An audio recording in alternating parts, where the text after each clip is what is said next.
ایک ہی دن کے اندر 80 اور 90 جنازے ہوئے اور اب تک اس کا تسلسل کے ساتھ سلسلہ چل رہا ہے۔ وزیرستان میں روزانہ ہمارے جنازے نکلتے ہیں، گھر پہ آ کر راکٹ گرتا ہے اور گھر پہ آ کر راکٹ گرنے سے خواتین مرتی ہیں،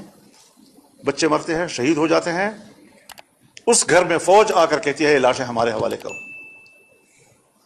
فوج آ کر کہتی ہے یہ لاشیں ہمارے حوالے کرو۔ جب فوج کے حوالے ہو جاتی ہے وہ رسا کو بلاتے ہیں اور جبرن ان سے لکھواتے ہیں کہ یہ دہشت گرد تھے،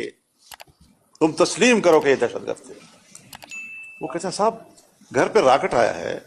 بچی کا کیا تعلق ہے دہشت گردی کے ساتھ، خاتون کا کیا تعلق ہے دہشت گردی کے ساتھ، گھر کے اندر بیٹھے ہوئے غیر مسلح مرد ہے، بوڑھا ہے، جوان ہے، اس کا کیا تعلق ہے اس کے ساتھ؟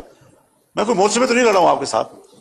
آپ کا راکٹ آیا ہے میرے گھر میں اور میرے لوگوں کو شہید کیا ہے، آپ اس کو اپنے کھاتے میں لکھنا چاہتے ہیں کہ اس کو کہو لکھ کر دو،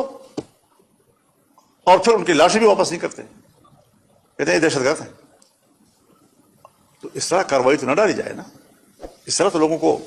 کی تذلیل نہ کی جائے، اب دعوے کو تقویت دینے کے لیے اس قسم کے حربے تو نہ استعمال کیے جائیں۔ یہ سارے مشاہدات دن رات ہم دیکھ رہے ہیں، ہمارے حالات پہ کیا ہم پہ کیا گزر رہی ہے۔ من المؤمنين رجال صدقوا ما عاهدوا الله عليه فمنهم من قضى نحبه ومنهم من